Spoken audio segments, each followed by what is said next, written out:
É um tema bem desafiador, para nós farmacêuticos, né? Principalmente para aqueles que atuam em TI. E o nosso palestrante é o Francisco Sandro Menezes, famoso Sandro. Ele esteve aqui no mês de março, falou com a gente sobre síndrome vasoplástica e aceitou voltar agora para falar com a gente sobre drogas vasoativas. Meu nome é Laura, mas tem um pessoal de fora online. Então, só para relembrar a formação do Sandro, que é gigantesca, a gente resume bastante, tá? Então, ele é farmacêutico clínico do Hospital 9 de Julho, tem mestrado. Ah, do Hospital São Paulo, 9 de Julho somos nós, do Hospital São Paulo. Ele tem mestrado, doutorado e pós-doutorado em farmácia clínica e pós-doutorado em neurologia e cardiologia pela EPM Unifesp. Ele é pesquisador em neurociência e farmacologia autônoma e cardiovascular também na Escola Paulista de Medicina, professor das residências multiprofissional da Unifesp, orientador de pós-graduação estrito sensu em cardiologia e coordenador do grupo técnico de trabalho em residência farmacêutica do CRF São Paulo. Obrigado, Sandro.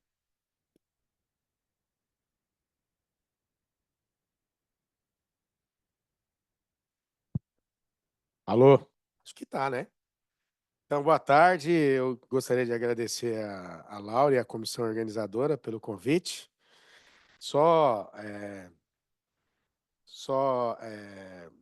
corrigindo aí, eu não sou em farmácia clínica. O meu mestrado, doutorado, especialização, doutorado e pós-doutorado é em farmacologia. Mas eu tenho uma pós em farmácia clínica e antibioterapia também. Então, tá tudo certo. E ainda não tive a honra de trabalhar no Hospital 9 de Julho, né? Não tive esse poderio ainda, né? Então, eu estou no Hospital São Paulo lá. Então, a gente vai falar um pouco hoje sobre terapia com drogas vasoativas. Eu não gosto muito do termo drogas, mas eu coloquei aqui, eu prefiro fármacos, né? Vasoativos, mas tudo bem. Drogas vasoativas, o farmacêutico na otimização e segurança no tratamento intensivo, tá? Então, é uma das linhas que eu estudo, né? Atualmente lá na Universidade Federal de São Paulo, eu sou professor da cardiologia e da ciência cirúrgica também. E lá eu acabo também sendo preceptor da cardiologia e da residência de transplante e captação de órgãos. E atualmente eu faço um trabalho nessa parte de arritmias. Atualmente não, já tem bastante tempo que eu estudo arritmias e eu estudo também drogas vasoativas, porque eu acabo trabalhando com o pessoal da clínica médica, da cirurgia cardíaca, da cardiologia, da hemodinâmica também, e aí a gente acaba desenvolvendo esse trabalho. Então, não há conflito de interesse da minha parte, então tudo que eu falar aqui tem um caráter acadêmico, eu não estou ganhando nenhum, né, nenhum tipo de... Eu não estou tendo nenhum ganho econômico com nada do que eu vou trabalhar aqui, eu vou falar. Então, já deixo claro isso para que não haja nenhuma dúvida sobre essa questão. Os objetivos da palestra, na verdade, eles consistem em explicar os mecanismos de ação dos diversos fármacos vasoativos, segurança desses fármacos, né, usos clínicos e também algumas reações adversas importantes, principalmente quando ocorre o que a gente chama de overtreatment, que é um tratamento que utiliza doses excessivas ou associações indevidas e que muitas vezes leva à necrose, à morte de tecido e partes do corpo. Por exemplo, membros inferiores e superiores. A gente já viu isso. Isso acontece, tá? Então, a gente vai discutir um pouco disso. E aí, a questão do manejo, principalmente nos casos de choque. Mas lembrando, né, que as drogas vasoativas, elas podem ser usadas para aumentar vasoconstrição e aumentar a pressão arterial ou pressão arterial média, tá? Mas também podem ser usadas para gerar, né, relaxamento vascular, vasodilatação e, portanto, diminuição de pressão arterial sistólica, pressão arterial média, dependendo do caso aí que a gente está discutindo. Para a gente começar, é sempre bom a gente rever uma coisa que é importante e que acho que os farmacêuticos devem sempre consultar, rever e saber que são os mecanismos de ação dos diversos fármacos. Uma coisa que eu percebo muito, né, quando eu estou nas discussões em diversos lugares e eventos e mesmo congressos, é essa questão dos mecanismos de ação. Porque muitas vezes o médico tem dúvidas sobre o mecanismo de ação e ele geralmente vai recorrer ao farmacêutico, tá? E eu acho que cabe ao farmacêutico saber minimamente os mecanismos de ação. Então, alguns aqui eu trouxe porque eles são extremamente importantes. Aliás, não só quando a gente pensa no ponto de vista vascular, quando a gente pensa no ponto de vista de musculatura lisa. Por exemplo, os canais de cálcio. A gente pode pensar aqui, por exemplo, na anlodipina, na nifedipina, na nimodipina, na nicardipina, na nitrendipina. E a gente pode pensar como um vasodilatador que altera a pressão arterial, mas a gente pode pensar como um fármaco tocolítico, por exemplo, que a nifedipina muitas vezes é usado para diminuir contração de músculo liso uterino, para diminuir risco de parto prematuro. Então você tem aí algumas outras questões. A gente tem aqui o beta 2. É claro que a gente lembra muito do beta 2 quando a gente pensa em pulmão, a gente pensa em dificuldade respiratória, broncodilatação. Mas a gente pode também atuar sobre vasos no beta 2. Aliás, é por isso que a adrenalina, né, ela tem uma ação sobre vasos, mas ela tem uma ação dual, ela tem uma ação dupla. Ela pode contrair alguns vasos por atuar em alfa 1, mas ela pode dilatar outros vasos quando ela age sobre beta 2, por exemplo, né? E a gente tem também os receptores da dopamina.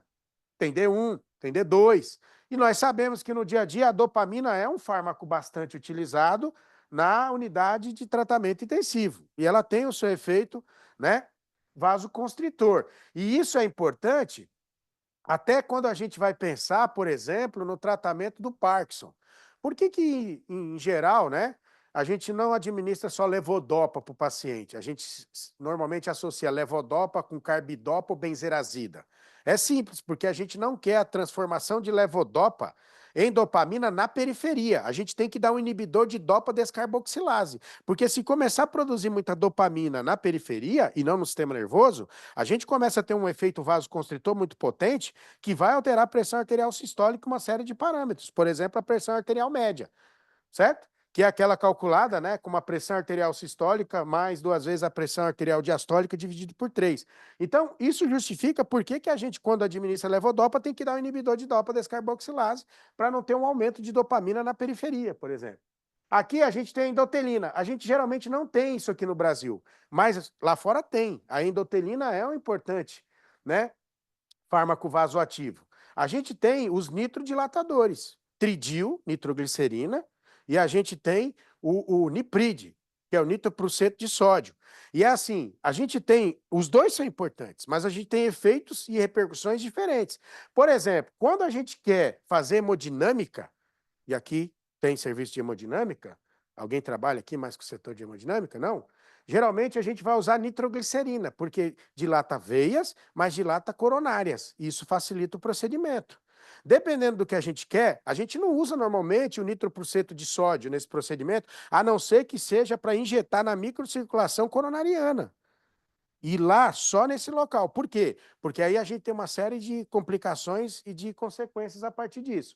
A gente tem os inibidores de fosfodiesterase. Aqui, é importante a gente lembrar que aqui existem 2 fármacos que a gente vai falar, que é miurinona, que é um inodilatador, quer dizer que aumenta a força de contração do miocárdio, mas que tem um certo efeito vasodilatador, juntamente com a dopamina. Por quê? Porque a gente tem outros fármacos que são inoconstritores. E aí, claro, você não vai dar um fármaco desse para quem tem insuficiência cardíaca congestiva. Não é ideal que você dê uma noradrenalina, claro, dependendo do momento, você sabe que vai dificultar o trabalho cardíaco, né? Você vai aumentar a demanda por oxigênio no miocárdio. E aí nós vamos falar, existem os inibidores, ou os inibidores da ECA também têm um certo efeito vasodilatador, mesmo que indireto. Aliás, isso é importante porque a administração de inibidores da ECA aumenta o risco, por exemplo, da ocorrência de choque no pós-cirúrgico do paciente cardíaco. Por quê? Porque ao inibir a ECA, você diminui a angiotensina 2, que sabidamente atua em receptores AT1 nos vasos. E isso já gera uma vasodilatação.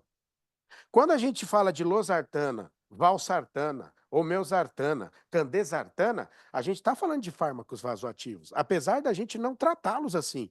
Mas esses fármacos antagonizam a AT1 nos vasos, já tem um certo efeito vasodilatador.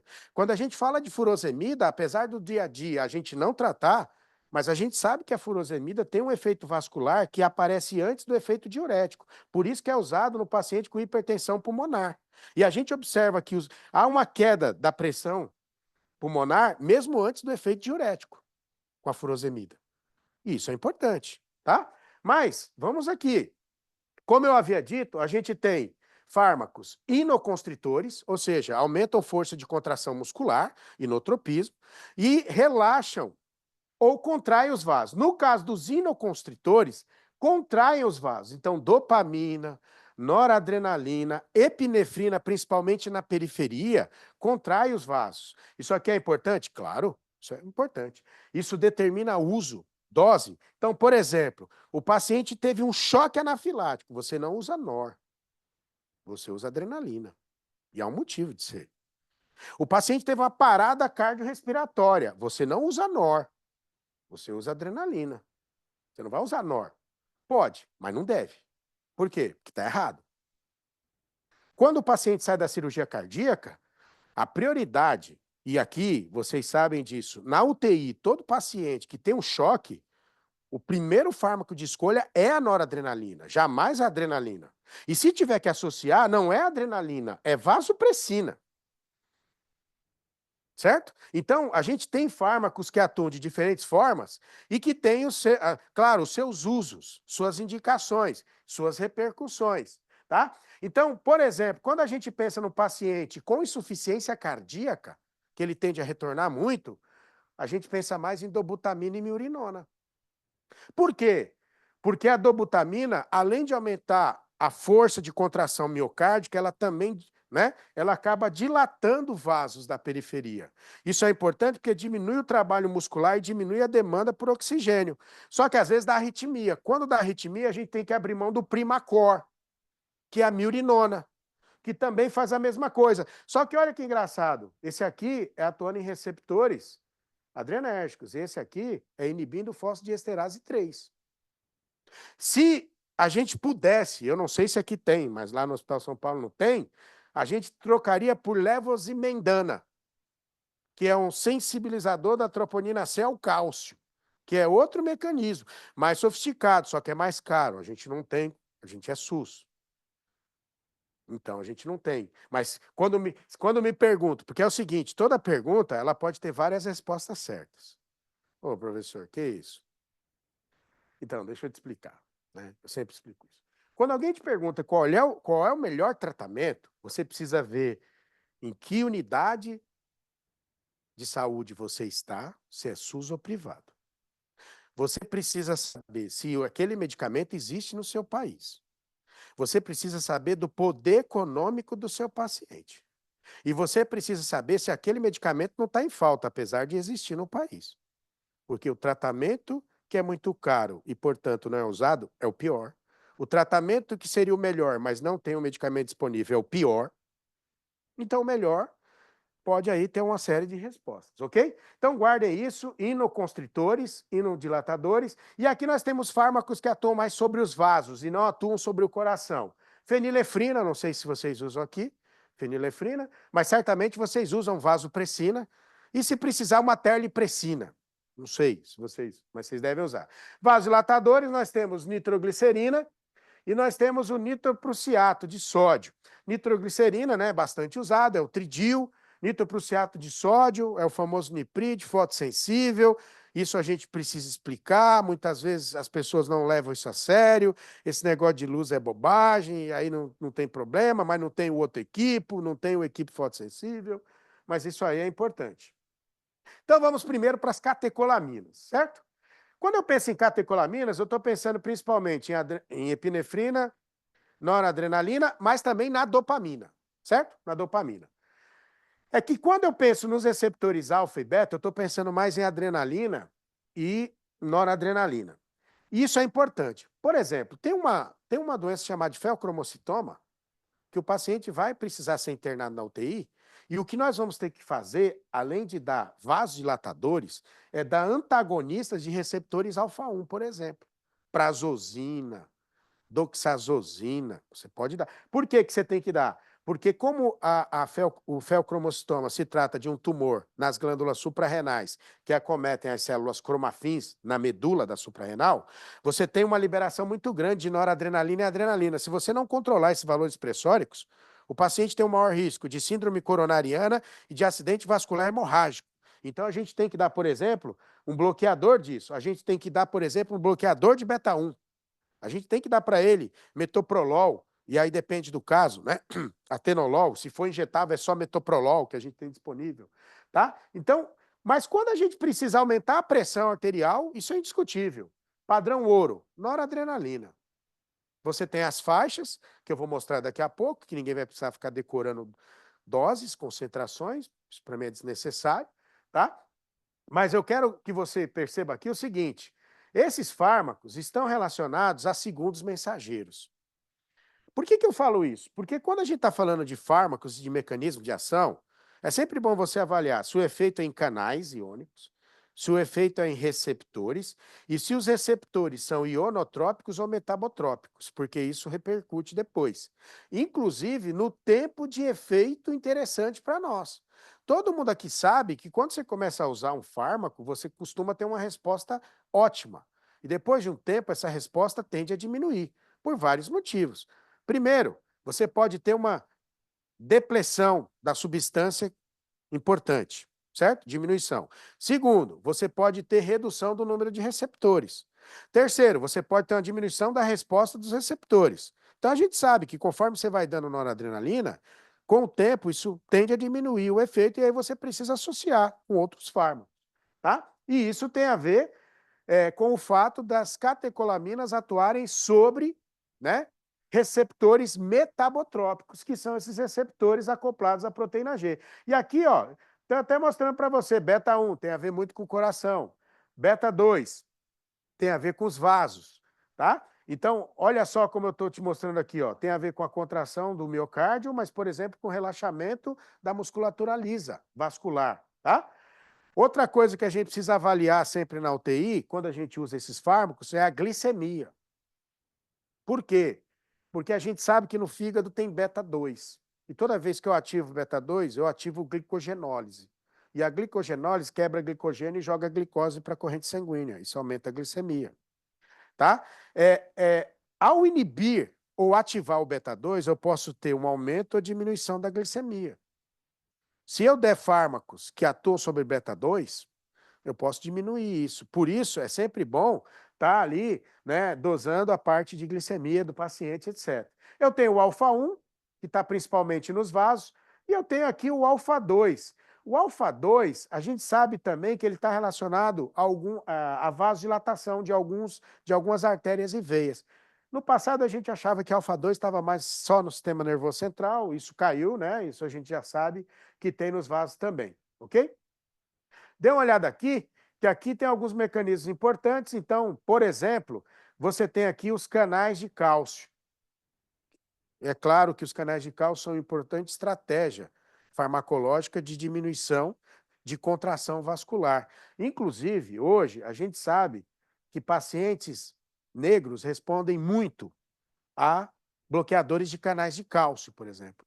Eles respondem também a alguns diuréticos. Por que eu estou falando de diurético? É porque a gente sabe que diminuir sódio no organismo diminui responsividade vascular. Então, toda vez que você altera sódio, e claro, potássio, mas vamos deixar o potássio para lá, quando a gente pensa em sódio, a gente também altera uma série de respostas, inclusive a vascular. Aqui, a gente tem, por exemplo, receptores como o alfa-1, que está relacionado, por exemplo, né, com a proteína GQ, que aumenta cálcio. Tá? Que aumenta cálcio. Então, aumentar o cálcio no sarcoplasma, que é o citoplasma da célula muscular, em geral, vai levar a aumento de contração, de musculatura lisa vascular. É uma importante estratégia para a gente tentar evitar vasoconstrição. Dá uma olhada aqui, que eu trouxe algumas catecolaminas, os mecanismos e as afinidades, porque não são as mesmas. A gente tem a fenilefrina, que é um agonista de alfa-1. Se a gente der, vai atuar em alfa-1 vasoconstrição, tá? Para que a gente pode usar? Para vários tipos de choque. Claro, a gente tem que tomar alguns cuidados com a parte cardíaca. A gente tem a noradrenalina, a adrenalina e a dopamina, e esses três são muito usados, tá? Quando a gente pensa aqui na noradrenalina, é importante dizer que ela tem mais afinidade por alfa que beta. Então, o efeito dela é mais sobre os vasos e menos sobre o coração, o que justifica você não usar na parada cardíaca. O que justifica você não usar no choque anafilático. Você tem que usar a adrenalina, certo? Quando eu penso na adrenalina, ela tem lá os seus efeitos sobre alfa e sobre beta. E aí, já de uma forma mais, né, dual, tanto sobre um quanto sobre outro, ok? Não é à toa que eu uso no choque anafilático, eu preciso de vasoconstrição no choque anafilático, né? Até porque eu estou perdendo plasma e eu estou tendo edema de glote. Eu posso usar, mas eu também uso para a questão pulmonar, porque tem beta-2. Não dá para usar noradrenalina quando eu preciso ativar pulmões, porque a noradrenalina atua pouco sobre vaso. Claro que quando a gente está com o nosso paciente na UTI, a gente precisa saber disso. E a gente precisa estar de olho nisso. Por quê? Porque é o seguinte, muitas vezes o profissional que está lá tratando, ele não está se atentando a alguns detalhes, quer seja de dose ou de interação. Mas a gente precisa estar atento, porque senão você pode... Outro dia, a gente teve um paciente que teve alergia à dobutamina. Quem detectou foi o Serviço de Farmacovigilância, ao qual eu pertenço. O chefe é o Dr. Rafael. Eu sou só um ajudante, minha boca. Mas estou ali, falo umas coisinhas às vezes, e aí a gente detectou, dobutamina era o problema, a gente trocou. Miurinona, resolvemos o problema. Quem descobriu? Nós. Né? E aí a gente avisou o pessoal. Né? Ah, mas eu nunca ouvi falar disso, fica tranquilo. O surdo nunca ouviu falar de um monte de coisa, mas isso é fato, não muda nada. Né? E o fato de você não conhecer não quer dizer que não exista. Né? A ignorância não pode ser um atestado de... Né? Então, tá aqui. Isso é importante? É. A dopamina usa-se menos, mas ainda usa bastante. Não usa bastante a dopamina? Tem a questão da fotossensibilidade, precisa ser visto isso, senão não tem efeito. Aí quando você vai ver, tá lá no equipe que não é fotossensível. Isso não é bom, tá? Aqui, ó, uma coisa importante. Inotropismo, força de contração miocárdica. Cronotropismo, frequência cardíaca. Hidromoprismo, o que que é? Isso a gente fala menos. Não fala menos? Tanto é que, em geral, quando se pergunta... O dromoprismo está relacionado à propagação do estímulo elétrico no coração. Então, alterar isso pode gerar o quê? Arritmias. Por isso que dopamina é muito mais arritmogênico do que miurinona.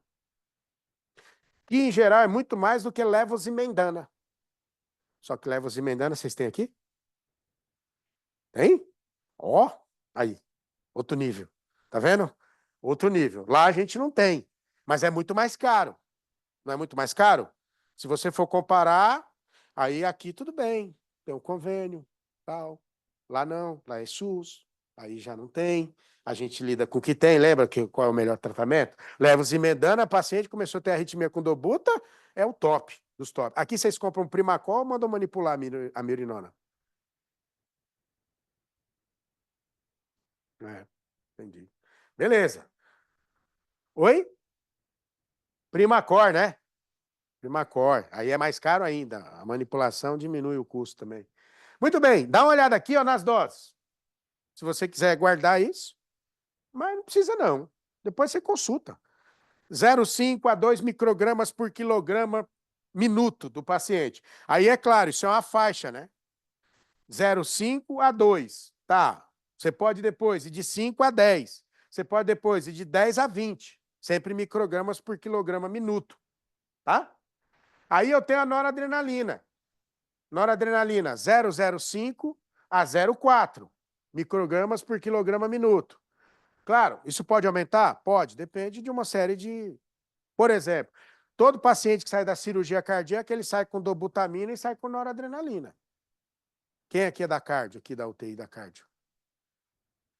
Você, não é assim? Ele não sai com dobutamina, não sai com noradrenalina, às vezes sai com um pouquinho de adrenalina, às vezes com vasopressina.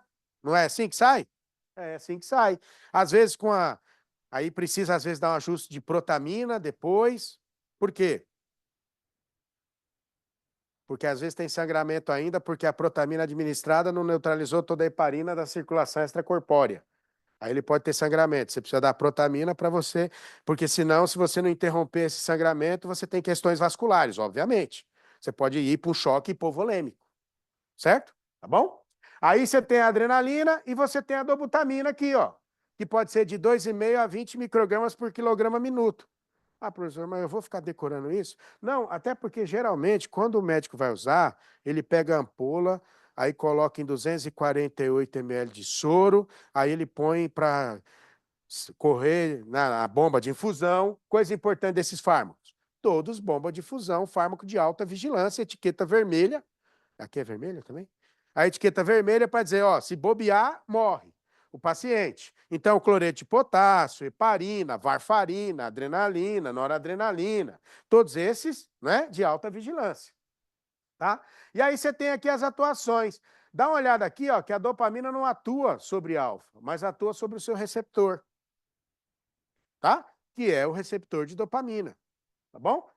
Quando a gente... Aqui não está a vasopressina, por quê? Claro, não está aqui porque não é uma catecolamina, mas é um fármaco muito usado na UTI, principalmente no paciente cirúrgico cardíaco, tá? Mas em outros pacientes também. Mas nesse paciente que tem cirurgia cardíaca, é muito usado. No paciente que às vezes tem choque séptico, quem aqui é da infecto? É, não tem... Aqui a UTI, elas são divididas? Tipo, paciente com choque, com séptico, tá tudo... Entendi. Tá, é porque lá, você sabe, né? Tem as UTIs, é meio que a UTI da cardio, a UTI meio que da infecto, a UTI da síndrome respiratória, a UTI não sei do que, a UTI, né? Então tem várias aqui. Dá uma olhada em uma coisa importante, que é o seguinte. Alguns fármacos você não vai achar no capítulo de drogas vasoativas, ou fármacos vasoativos, mas eles são. E aí a gente precisa entender isso, tá? Por exemplo, quando a gente pensa em catecolaminas, a gente tem a MAL aqui. A MAL é uma enzima que degrada as catecolaminas, a dopamina, a adrenalina e a noradrenalina. Alguns fármacos inibem MAL.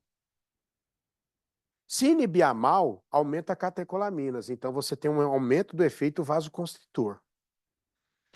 Inclusive alguns chás, tá? Ayahuasca.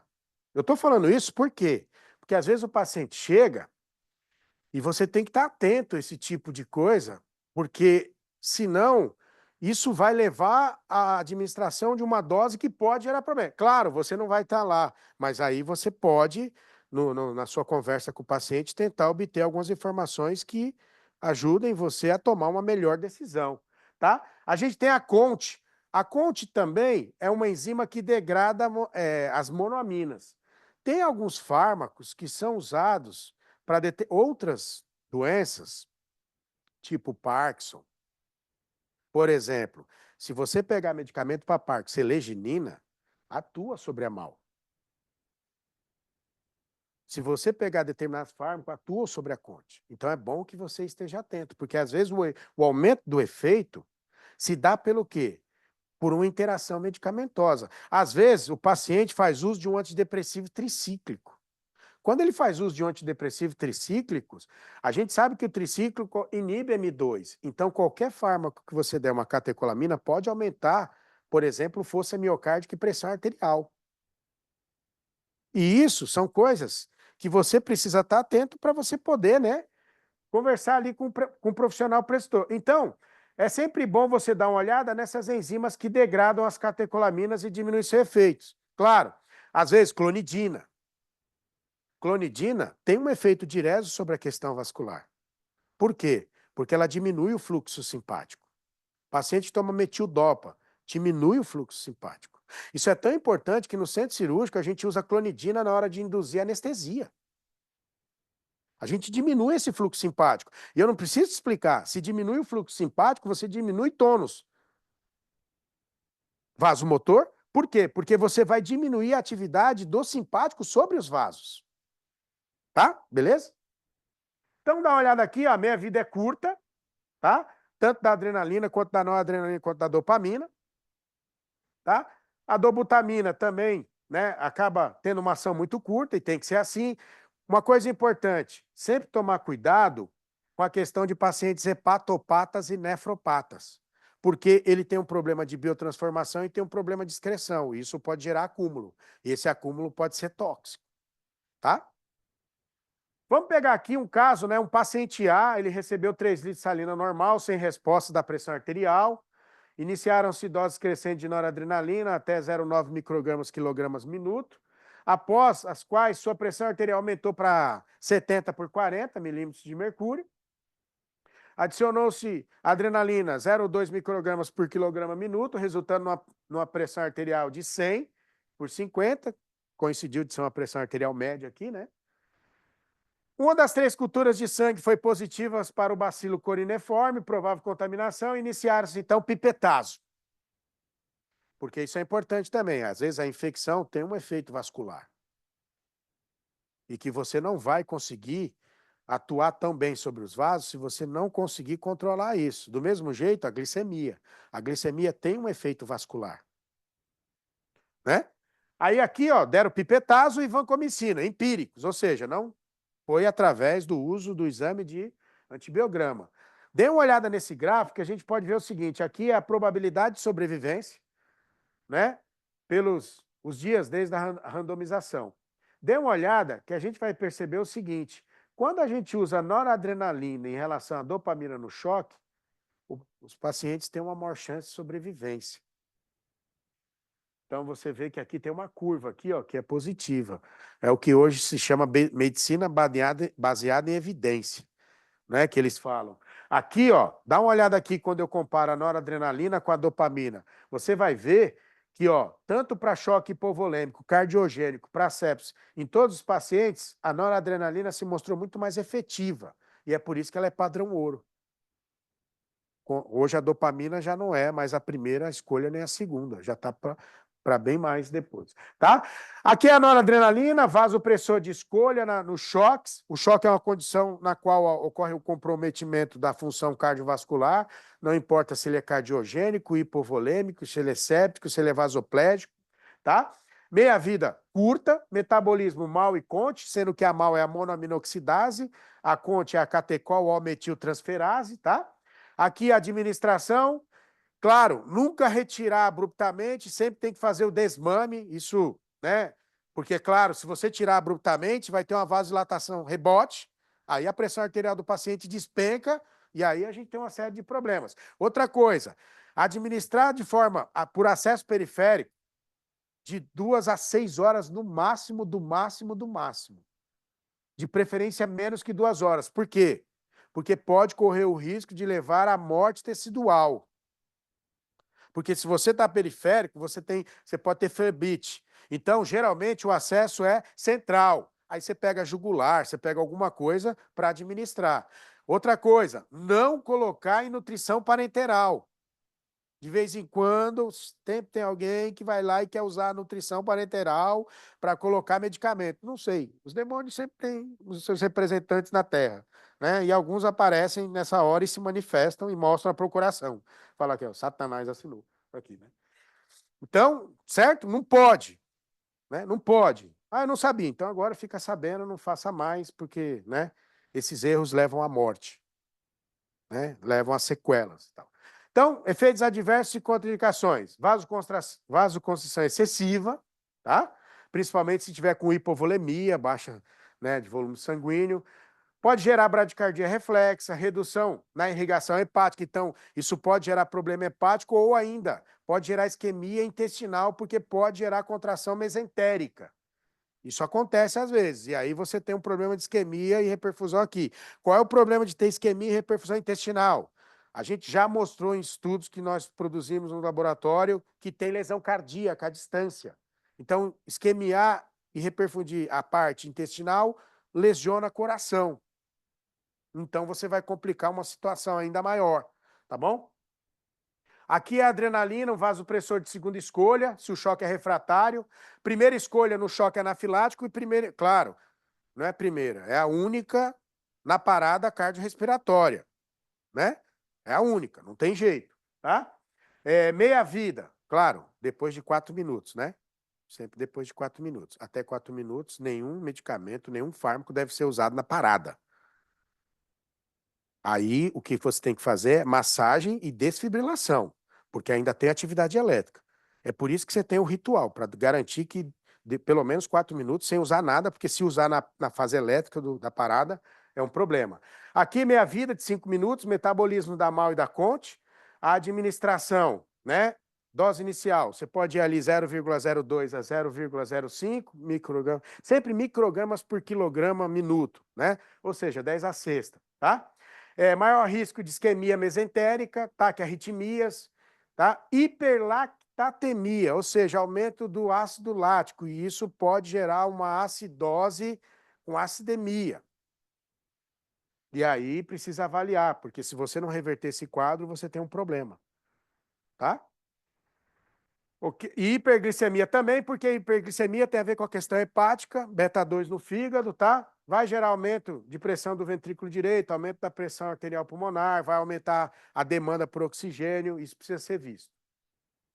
Fenilefrina já é de segunda escolha, tá? Geralmente a gente não usa tanto, eu não sei como é que tá aqui. Vocês usam bastante aqui?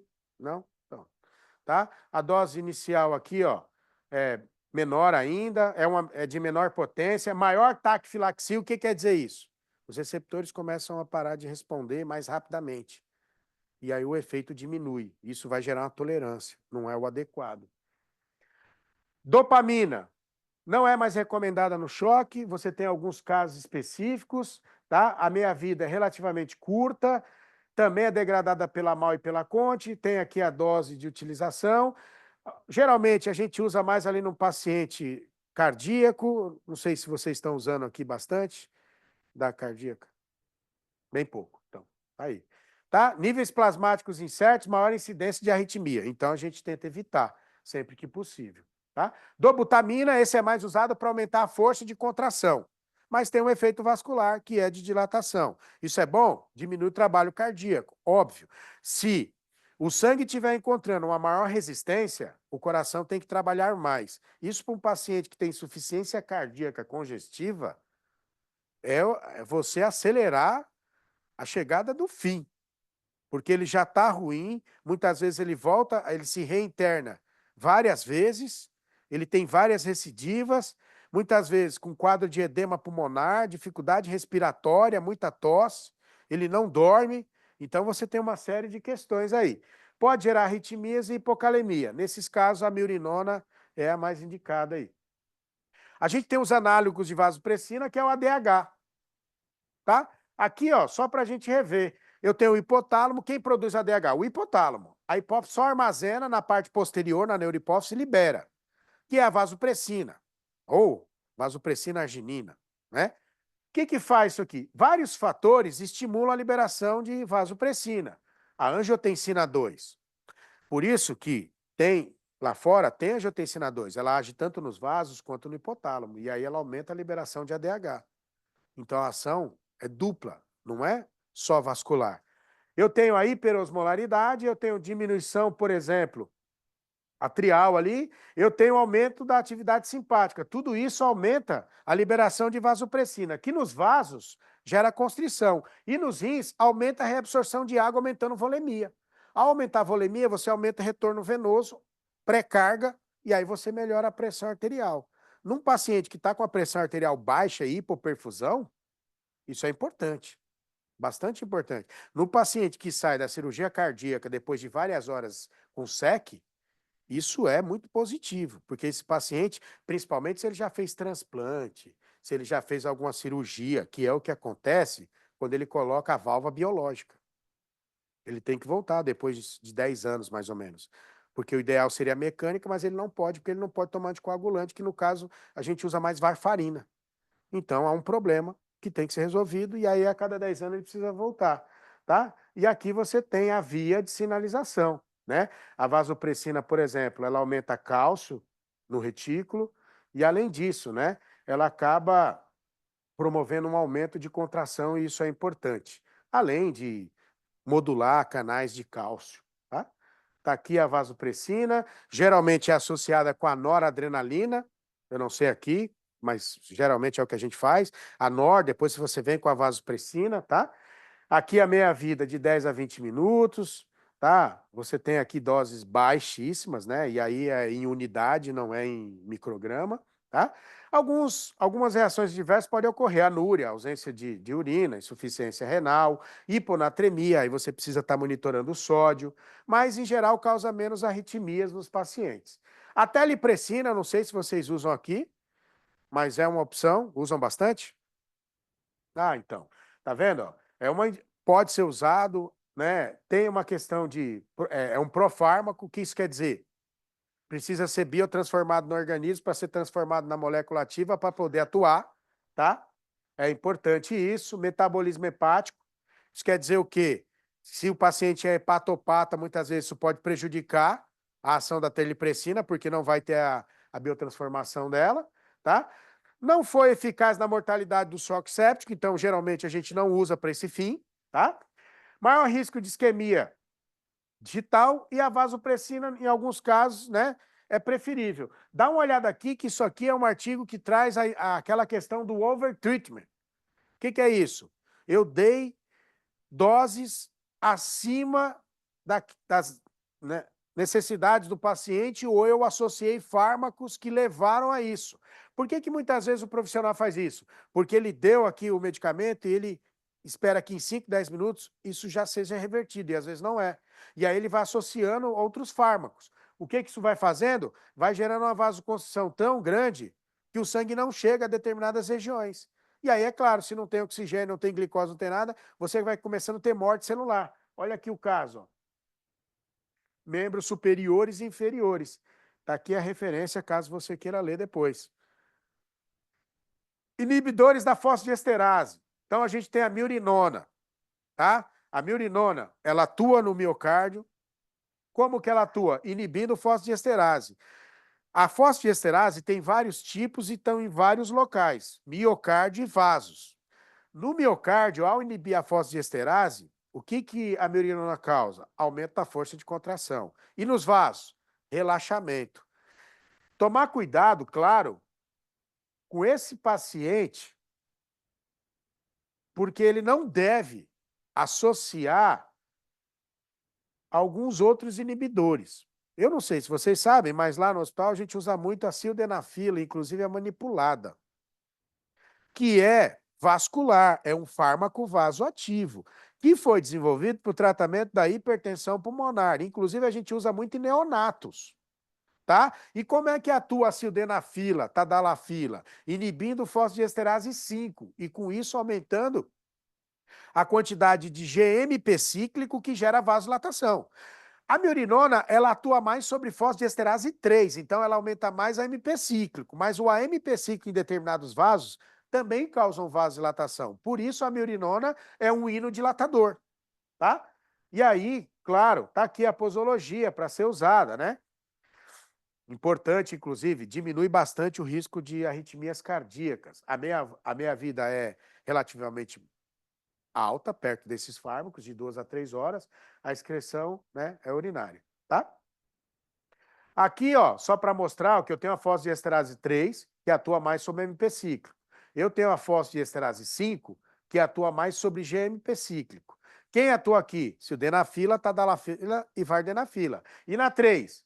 Na 3 eu tenho a mirinona e alguns fármacos que a gente não tem aqui no Brasil, tá?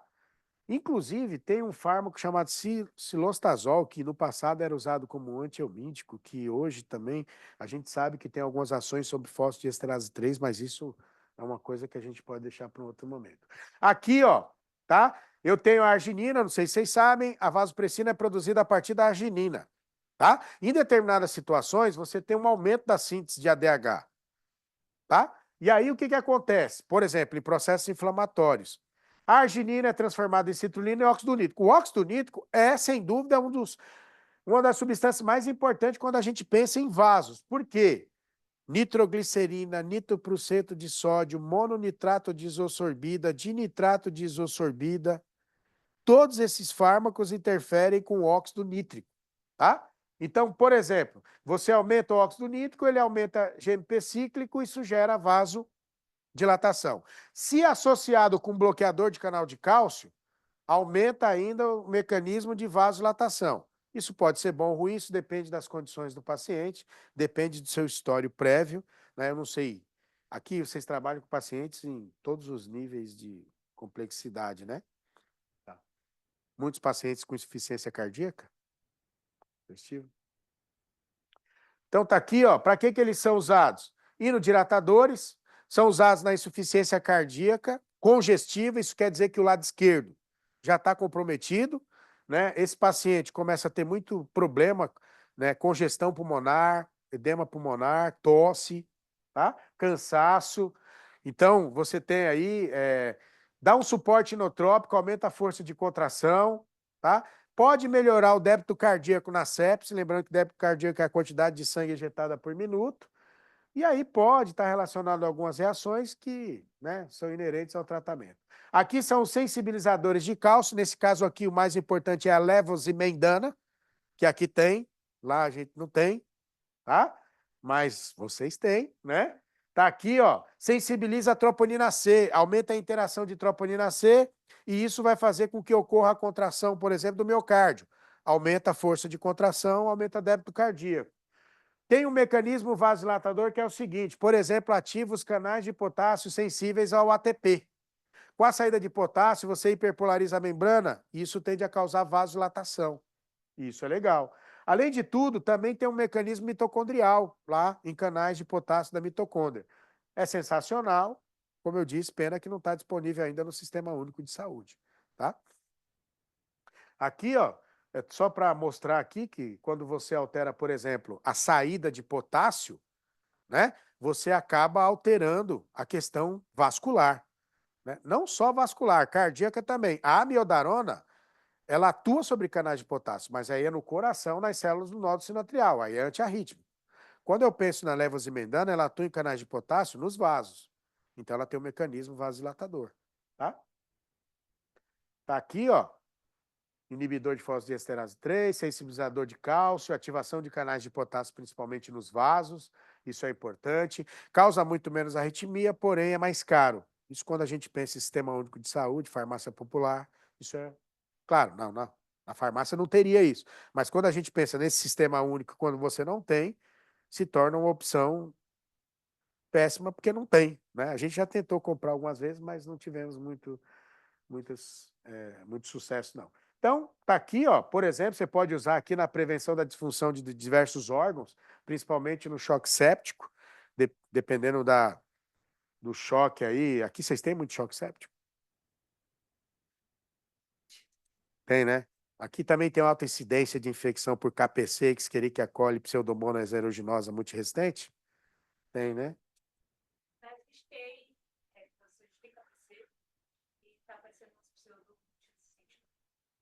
Elas estão em todos os lugares, né? É, bem, né? Não, mas... Hidralazina, muito usado, comprimido rosa injetável, sensacional. É engraçado, parece que é o seguinte, a pressão quando do paciente na UTI está aumentando muito, a hidralazina é sempre uma opção. Não sei aqui, mas lá a gente percebe isso. Ó, põe hidralazina aí que vai dar certo, né? Tá aqui, mecanismo de ação. Inibe a saída de cálcio do retículo sarcoplasmático. Por quê? Porque bloqueia o receptor de IP3. Então tem um efeito vasodilatador importante, eu não sei aqui, mas lá sai bastante os pacientes que estão internados, né? Ativador dos canais de potássio, minoxidil, é raro, mas eu quero que você saiba que minoxidil pode ser usado com essa finalidade, porque foi desenvolvido para isso. O minoxidil foi desenvolvido para tratar paciente com hipertensão refratária. E como que ele atua? Simples. Ele atua aumentando a saída de potássio. Hã?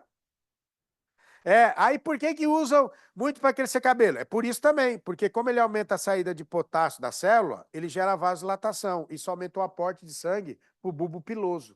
Chega mais oxigênio, mais nutrientes, e aí você tende a diminuir os problemas relacionados ao cabelo.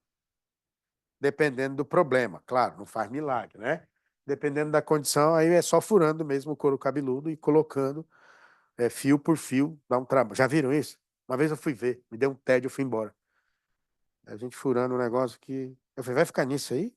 Eu vai. Eu falei, não, deixa eu ir embora ali. Não, eu vou cair de tédio. Mas saibam, minoxidil, eu já vi usar para 3 pacientes. Assim, é muito pouco, mas é uma opção, principalmente se for refratário.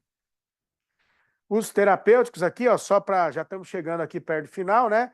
Noradrenalina como primeira linha, depois associar com vasopressina, por exemplo, o alvo, né?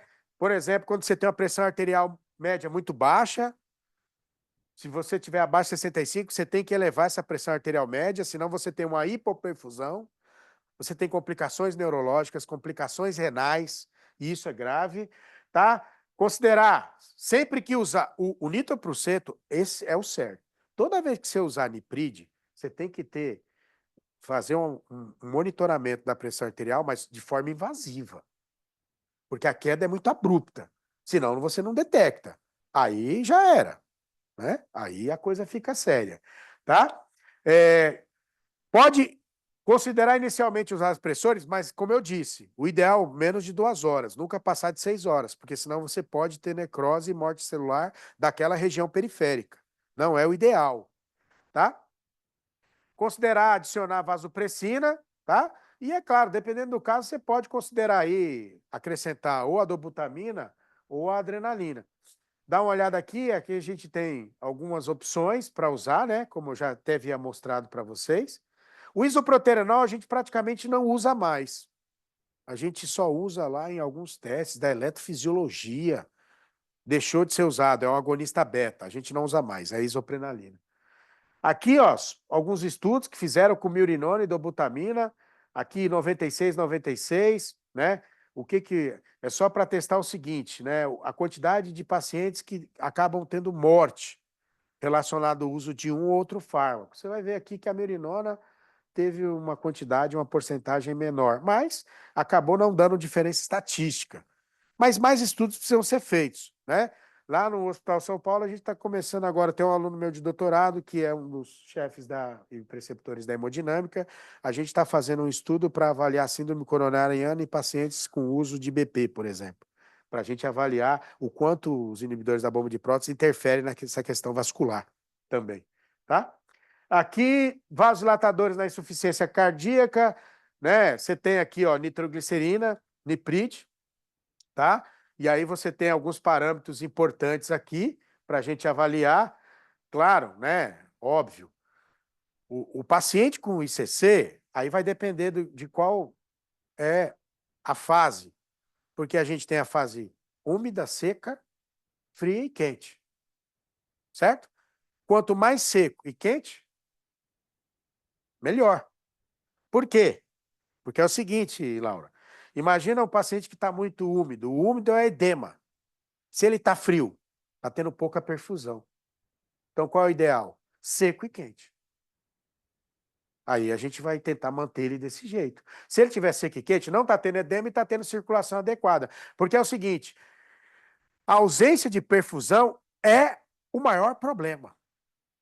A pressão arterial também é um problema, mas a hipoperfusão é um problema violento, que a gente precisa corrigir o máximo, para a gente não ter até distúrbio neurológico, por exemplo, nesse paciente, tá? Então, em pacientes elétricos com choque cardiogênico, predominantemente do ventrículo esquerdo, os vasodilatadores podem melhorar o débito cardíaco e reduzir a pós-carga, e isso é importante. Não é à toa que todo paciente sai da cirurgia cardíaca sai com dobutamina. A gente estava acabando de falar aqui, né? Às vezes pode sair com adrenalina, mas ele precisa sair com esse fármaco, né? Bom? E claro, doses, aí você tem que ajustar a dose. Ele precisa de dobutamina, eu vou dar NOR, só que aí eu tenho que ajustar. Eu não posso dar uma dose de NOR que seja tão alta que dificulte o trabalho cardíaco. Essa questão do paciente da cirurgia cardíaca é um quadro grave. Do mesmo jeito que o da neurocirurgia. Não pode ter aumento de pressão intracraniana. Se tiver, ferrou. Ele não pode ter vômito. Se tiver, ferrou. Ele não pode ter tosse. Se tiver, ferrou. Né? Então, são pacientes críticos. Aqui, ó, é só para a gente mostrar o efeito do nitrato. Por que o nitrato é muito usado em síndrome coronariana? Porque é o seguinte, ele acaba dilatando ramos colaterais e isso faz com que o sangue chegue à área isquemiada. É diferente de outros fármacos que podem causar uma certa vasodilatação, mas piorar. Por quê? Podem desviar o fármaco só para a região que está recebendo sangue. O nitrato não. Tá vendo aqui, ó? Aqui eu tenho uma ateroma, tá? Hoje a gente mudou os parâmetros em relação a essa questão de ateroma e síndrome coronariana. Se vocês quiserem, a gente marca um dia para discutir isso. Hoje a gente tem mudado os conceitos de 2012 para cá. Até mesmo a questão da placa estável. Hoje a gente sabe, de 2012 para cá, que a questão são mais as placas instáveis. E dependendo do caso, a cirurgia acaba gerando um aumento de vida, etc. Mas o que eu quero discutir agora é o seguinte: sem o nitrato, olha como é que fica. O nitrato aumenta. Dependendo do vasodilatador que eu usar, tipo dipiridamol, que hoje a gente praticamente nem usa mais, olha o que acontece. Ele desvia tudo para cá. Então, nem sempre um vasodilatador vai resolver o problema. E é por isso que a gente usa muito nitrato no paciente com síndrome coronariana e às vezes não usa nem o nipride. Até porque o controle da nitroglicerina, em geral, é melhor de se fazer e mais fácil do que do nitroprureto de sódio. Tá? Aqui tem algumas diferenças, né? Ó. O sublingual não sei, a gente não tem, a gente só tem o intravenoso, os dois. Algumas diferenças aqui, tá? Posologia aqui desses fármacos, para quem quiser, eu estou colocando várias vezes para você ver que você pode consultar. Tem algumas pessoas que sabem de cor, tipo eu, mas eu não tenho o que fazer, você tem, né? Eu né? Não estou aqui no Hospital 9 de Julho com reunião. A Laura, que coordena essas reuniões, ela é agitada, né? Ela é imperativa, não é? É imperativa. Então, aqui alguns efeitos adversos. Ela tem hiperatividade, não tem? Aqui, ó, efeitos adversos dos fármacos vasopressores. Dê uma olhada que você vai ver que fibrilação atrial está sempre ali. E qual é o problema da fibrilação atrial? Risco da formação de trombos. Por isso que, geralmente, quem tem fibrilação atrial toma um anticoagulante. E hoje, o mais usado é rivaroxabana, que é um inibidor do fator 10A, não é isso? Para diminuir esse risco. Por quê? Porque senão ferrou, né? Senão vai gerar o quê? Um êmbolo. O que é um êmbolo? O êmbolo eu criei uma definição minha mesmo. Outro dia me perguntaram, sabe por que você estuda tanto? Ah, porque quando eu não concordo com a definição, eu crio a minha. Se alguém vier achar, eu falo, tem 6 pós-doc, não me perturba. Vou criar. Êmbolo é tudo aquilo que está na circulação sanguínea da forma que não deveria estar, e por estar da forma que não deveria estar, interrompe o fluxo sanguíneo. Ponto. É isso. Pode ser gás, pode ser lipídio, pode ser trombo, pode ser o que você quiser. Pode ser uma agulha. Porque outro dia teve um engraçadinho. Na medicina tem uns engraçadinhos. Pessoal, e a agulha? Eu falei, se a agulha tiver como deveria estar, você puxa ela, ela sai. Se ela quebrar e for para lá, é porque está no jeito que não deveria estar. Nenhuma agulha é para estar circulando quebrada no sangue. Então, pronto, cai dentro da definição, beleza? Então, dá uma olhada nisso. Isso é importante, essa questão das arritmias. Por que a arritmia é sempre importante? Além da questão do trombo. Presta atenção. O infarto não mata. As arritmias matam. Tanto é que tem gente que já infartou e nem sabe. Descobre depois. E a maioria dos infartados atendidos no hospital estão vivos. Você nunca viu alguém guilhotinado, porque guilhotinar mata. Já viu alguém sem cabeça? Andando por aí? Uhum. Ó, fui guilhotinado, mas tô vivo. Robespierre foi top. Usou. O infarto não mata. As arritmias matam. Parkinson causa arritmia. Epilepsia causa arritmia. Infecções causam arritmias. Torcer pro Corinthians. Vai, Corinthians, hoje, né? Causa arritmia. Casar, nossa, velho. É um fator de risco para arritmia. Então, cuidado com as arritmias. A gente precisa controlar. O que foi? Vai casar? É, não. É, você tá com muitos fatores. Eu sou corintiano e casado. Vai por mim. Vai por mim. Então, ó, angiotensina 2 a gente não tem. Levozimedana vocês têm. Então, guarda isso. É sempre uma opção importante. Guarda os artigos. Por quê? Manda para quem vai prescrever e facilita a vida até mesmo de quem vai responder para o convênio, para ele não glosar. Ah, por que toda hora usa isso? Porque tem aí o risco de arritmia, daí você não estudou, não me perturba. Paga. Não enche mesmo. Não, porque não dá, né? Cada um na sua. Mas guarda as quer propor outra coisa nova? Pega os artigos e manda. Aí não é o que você está falando. Aí a gente está falando de ciência. Esse negócio, deixa para discutir o acho quando estiver no bar. Quando você estiver aqui, protocolo, manda lá. Isso é igual outro dia. Perguntaram para mim, professor, qual antiemético e procinético eu devo usar nesse paciente que tem muita arritmia? Eu falei, azitromicina. Eu não sei se vocês sabem, mas azitromicina e claritromicina são dois procinéticos importantes. Ah, e a resistência bacteriana? Se ele estiver morto, não vai adiantar nada. Dá isso aqui para ele, ele não tem arritmia, ele não morre, aí a gente cuida dele da infecção com outro antibiótico. Se der isso aqui, se der bromoprida, se você der domperidona, ele vai morrer. Por quê? Esses fármacos aumentam o risco de arritmia. É só ler. Aí pronto, mandou, deu tudo certo, o paciente está lá bem, pronto. São opções que você tem que ter, porque vão te perguntar. E é isso que você tem que saber. Ah, mas é antibiótico. E procinético. Usa aí que vai dar certo, vai diminuir o risco de arritmia, ele vai viver depois. Ah, mas e a resistência? Depois da outra classe. Tem um monte de classe, por que tem que dar macrolídeo? Dá beta-lactâmico, dá um Raikilparta, só não me perturba. Dá isso aí, né? Beleza? Aqui, ó, só mais um caso clínico. Perfil hemodinâmico de um paciente, permaneceu tênue na UTI, sua pressão caiu bastante. A noradrenalina foi aumentada lá para 1 micrograma por quilograma minuto e a adrenalina foi usada, né? E aí foi adicionado vasopressina. Adicionou-se adrenalina, etc, tal. A pressão melhorou. Legal. 48 horas após a admissão, o lactato era normal, mas ainda era necessário 0,9 micrograma por quilograma minuto de noradrenalina e 0,04 UI. Se é unidade, é vasopressina. Tá certo? Para manter a pressão arterial média. Só que, ó, estava um pouco baixa. Foi administrado azul de metileno. Então, aqui, de novo, eu vou falar do azul de metileno, que também é um fármaco vasoativo, apesar de ser pouco valorizado, é extremamente importante. Uma ampola de azul de metileno nos Estados Unidos custa em torno de $450. Ah, professor, mas eu não conheço. Não, o fato de você não conhecer não tira a importância de alguma coisa. Eu não conheço um monte de coisa. Mas você tem a oportunidade de saber. Porque, às vezes, a gente não tem que fazer tudo o que fazem lá fora, mas a gente tem que, pelo menos, analisar o que é feito lá fora para ver se vale a pena fazer aqui dentro. O azul de metileno lá fora é muito caro. Aqui é barato, mas lá é caríssimo. Olha o que aconteceu logo depois. Dá uma olhada no gráfico, tá aqui a referência, não precisa acreditar em mim. Vai lá depois e lê. Isso aqui, ó, publicado em revistas importantes, tá? Case Reports in Critical Care. Aqui, ó, 2017. Deram o azul de metileno.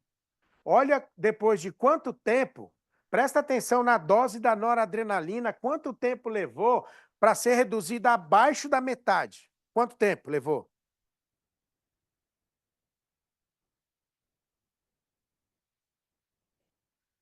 Não, isso aqui?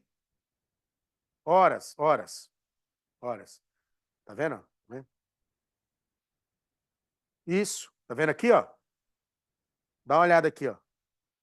Olha só a vasopressina, depois de quanto tempo ela foi retirada. Então, pegue esse artigo, pegue mais artigo, leia e fique com ele na mão. Se eu tiver um paciente muito crítico, não tem mais como dar mais nada para causar vasoconstrição e não está com azul de metileno, vai lá e leve, olha, tem essa sugestão clínica. Ah, mas ele não vai usar aquele remédio. Aí o problema é dele, não é seu. Faça aquilo que você tem que fazer. Se o outro não fizer a parte dele, o problema não é seu, é dele. E ele que arque com as consequências. Faça a sua parte. Eu pensei assim, eu faço a minha parte. Se alguém não quiser fazer a outra parte, aí já não é problema não. Mas eu faço a minha parte. Lá a gente está usando mais azul de metileno. Porque é o seguinte, depois que você vê um resultado desse, até porque tem muito esse negócio de eu não acredito na medicina ainda. As pessoas levam isso muito como religião. Não precisa acreditar. Você vai ler e vai ver. Tem, não tem resultado, o artigo é ou não é relevante, há ou não há diferença estatística. Aí você mostra. Depois que tem um resultado desse, acredite. Ele não só vai usar, como vai te agradecer. E aí você, a partir disso, começa a fazer parte das reuniões. Reuniões, você vai estar lá para opinar. Ó, o que você acha, hein? Ó, eu acho que a gente pode fazer isso, isso, isso. Por exemplo, toda quarta-feira a gente tem reunião da cirurgia cardíaca no Hospital São Paulo. Eu sou um dos professores que estão lá e justamente para opinar, né? Eu sou um farmacêutico, não tem outro, mas eu acabo dando minhas opiniões como farmacêutico. Por quê? Porque é uma parte relevante. Aí, hoje a gente discute, turma, para você ter uma ideia, transfusão de sangue. A gente evita a transfusão de sangue porque a transfusão de sangue altera a pressão arterial. Tem efeito vascular. A SEC tem efeito vascular. O tempo de duração da SEC tem efeito vascular. A gente evita hoje uma série de coisas que a gente sabe que gera alterações vasculares. Entendem? E isso hoje está virando uma moda. Eu não sei se aqui vocês têm o PBM, que é o gerenciamento do sangue do paciente. Isso está virando uma coisa mundial porque se descobriu que evitar a transfusão o máximo possível e aumentar a quantidade de sangue no paciente antes de uma cirurgia diminui muito o risco de problemas vasculares e cardiovasculares. E você pode aumentar isso com eritropoetina, com ácido fólico e complexo B, por exemplo. E aí você... sulfato ferroso também, óbvio. E aí você consegue diminuir problemas vasculares nesse paciente. Então, após 2 horas da administração, a noradrenalina foi diminuída pela metade, na verdade até mais, né? Porque se estava em 0,7, você concorda que metade seria 0,35.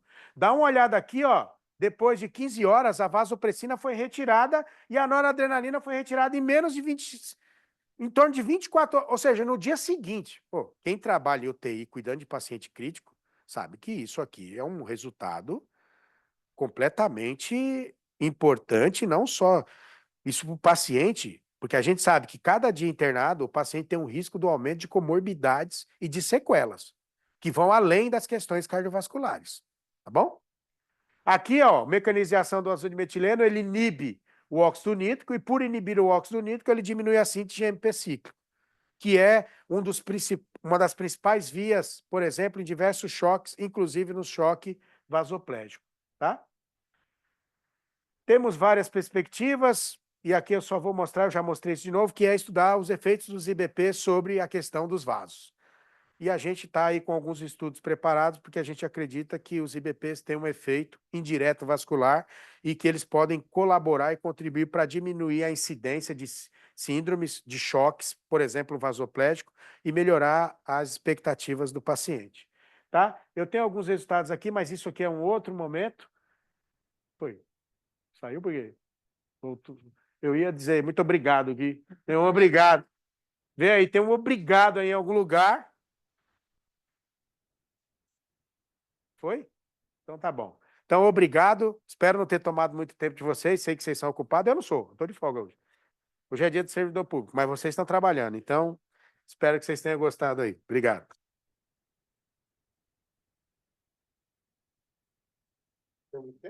Não, tá certinho.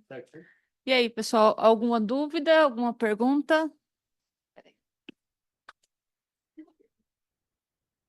Não faz pergunta difícil, hein? Eu não vou saber responder. O Gui é seu coleguinha do ácido de metileno. Opa. O Miurinone. Tive uma paciente recentemente lá na UTI, ela está lá ainda, na verdade, mas se utilizou porque ela teve um espasmo de uma artéria cerebral, no qual inicialmente foi confundido com um AVC isquêmico. E utilizaram por uns 2 dias esse Miurinone, e ela teve uma resposta, assim, muito boa. Só que, assim, eu conheço pouco dessa ação do Miurinone para isso. Posso te dar uma dica? Tenta conversar com o médico e já tenta fazer um relato de caso para publicar. Se precisar, manda mensagem que eu te ajudo. É verdade. Ô, turma, sabe o que a gente precisa? Todos aqui são farmacêuticos? Todos. Sabe o que a gente precisa? A gente precisa criar a cultura de publicar. Vocês têm que entender uma coisa, e isso é um fato que me dói. Farmacêutico participa pouco e faz pouca ciência. Por isso, em geral, não é levado a sério. Você pode ver que nas séries, o farmacêutico quase não aparece. Aparece todo mundo da fisioterapia. A enfermagem faz muito mais ciência que a gente. E qual é a relevância disso? Por que eu estou falando isso para você? Porque você não tem uma outra forma de convencer qualquer um. Eu estou falando qualquer um, sem ser através da ciência. Quando você faz ciência, você amplia o conhecimento ou você muda o conhecimento. Então, por exemplo, ele está relatando esse caso, que a princípio parece que partiu de um diagnóstico aparentemente equivocado, que depois viram que não era outra coisa. Isso, era um espasmo de uma artéria cerebral. Pois é. O que você faz? Relato de caso. Chama o médico, ele vai adorar, porque ele não sabe fazer. Eu não acho. É outra coisa que a gente precisa estimular todo mundo do nosso meio a fazer artigos. Pode deixar, o núcleo de práticas exemplares acionará o seu guia. Porque esse Já temos um relato, trabalho para o Congresso ano que vem, é ô, lógico, Michael. esse relato é um relato importante, porque geralmente as descobertas importantes, elas partem de eventos como esse, que você usa pensando que é uma coisa, no final era outra coisa e deu super certo.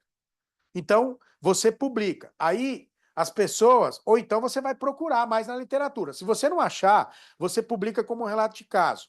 A evidência científica ainda é pequena, mas aí, a partir daí, alguém pode fazer um estudo ou em animais, ou pode avaliar em pacientes, dependendo do caso. E isso sim, isso vai mudar. Vai mudar a visão do médico, do enfermeiro, do fisioterapeuta e do farmacêutico.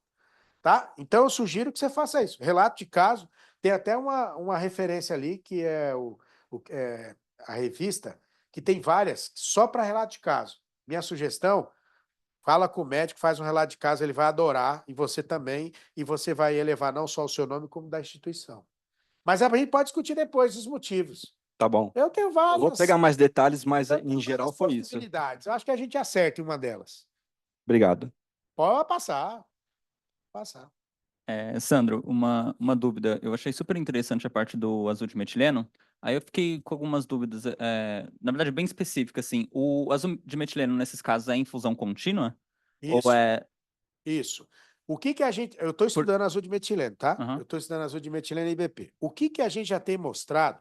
Eu só não mostrei aqui porque o artigo está sendo elaborado. Ah, Na verdade, eu estou com um artigo para ser... Acho que essa semana ele é aceito. Eu tenho mais uns 2 sobre azul de metileno. A gente está estudando azul de metileno e tem alguns efeitos que já foram sugeridos na literatura que agora a gente sabe que é verdade, porque eu estou trabalhando em colaboração com pesquisadores da Federal do Delta do Parnaíba e Federal do Maranhão, que eles fazem uma coisa chamada de docagem molecular, que é o seguinte: você pega a molécula, coloca num software de química farmacêutica, e aí você vê a probabilidade de atuação sobre alvos. E a gente já viu que tem uma atuação sobre M2. Então, isso aí pode ajudar o aumento do inotropismo. Segundo, tem uma ação sobre MAL. Qual a importância de inibir a MAL? A MAL degrada noradrenalina, adrenalina e dopamina. Então, ao inibir a MAL, você pode aumentar a meia-vida desses fármacos. E a partir daí você pode, por exemplo, diminuir as doses. E tem uma outra questão, de forma indireta atua sobre cálcio calmodulina, que junto com cálcio, por exemplo, ativa algumas proteínas importantes para a contração muscular lisa. Por exemplo, a miosina quinase de cadeia leve. Então, na verdade, a gente acredita que a partir de todos esses efeitos, a gente possa ter efeitos como o que a gente viu aqui, que a gente consiga reduzir em 2 horas e meia a dose abaixo de 50% da NOR e tirar a vasopressina em 15. Esse artigo está sendo elaborado, eu vou submetê-lo daqui umas 2 semanas, mas aí se sair eu mando para vocês, eu acho que vai explicar bastante coisa. ah. Tá. Ah, tá, não. É o que eu ia falar, que aqui a gente, para fazer o desmame das drogas vasoativas, a gente usa muito corticoide, tipo hidrocortisona, fludrocortisona, e eu não sabia dessa questão do azul de metileno. Eu queria saber se tem algum cuidado, algum efeito adverso do azul de metileno, alguma coisa que o farmacêutico tem que ficar Não, Tem que ficar sim, pode, atento. porque ele interfere com a cadeia respiratória. Tanto é que a gente está fazendo um estudo que a gente mostrou o seguinte: quando a gente dá antes da isquemia em animais cardíaca, todos os animais morrem.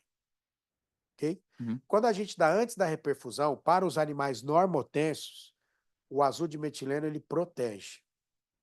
Ele protege, ele diminui letalidade, ele diminui. Então, o que que a gente está vendo para fazer um estudo e avançar em humanos? A gente está com estudos com o IBP e a gente está com estudo que a gente quer dar doses, e a gente está vendo as doses para o paciente no momento de fazer a reperfusão, para diminuir o risco dele ter, por exemplo, choque vasoplégico, e diminuir as sequelas e o tempo na UTI. Só que a gente quer ajustar com a dose e a gente quer ver se a gente faz uma associação com algum IBP, que é inibidor da bomba de prótons, que de forma indireta, através do aumento de ADMA, que é a dimetilarginina simétrica, acaba inibindo a enzima que sintetiza o óxido nítrico, que é a óxido nítrico sintase. Então, vem coisa boa por aí. Pessoal, obrigado, Sandro, Ô, mas obrigada. A gente estourou um pouquinho o tempo. Se alguém ainda tiver mais dúvida, tem pessoas aqui que têm contato do Sandro. Se não tiver, pede. Você tem como disponibilizar os slides? Slide? Posso ver, posso ver. Que aí eu, disponível. ou então eu pego com ele as referências para deixar disponível para o pessoal, principalmente da UTI, tá bom? Beleza? Obrigado, gente. Obrigado aí, viu? Forte abraço.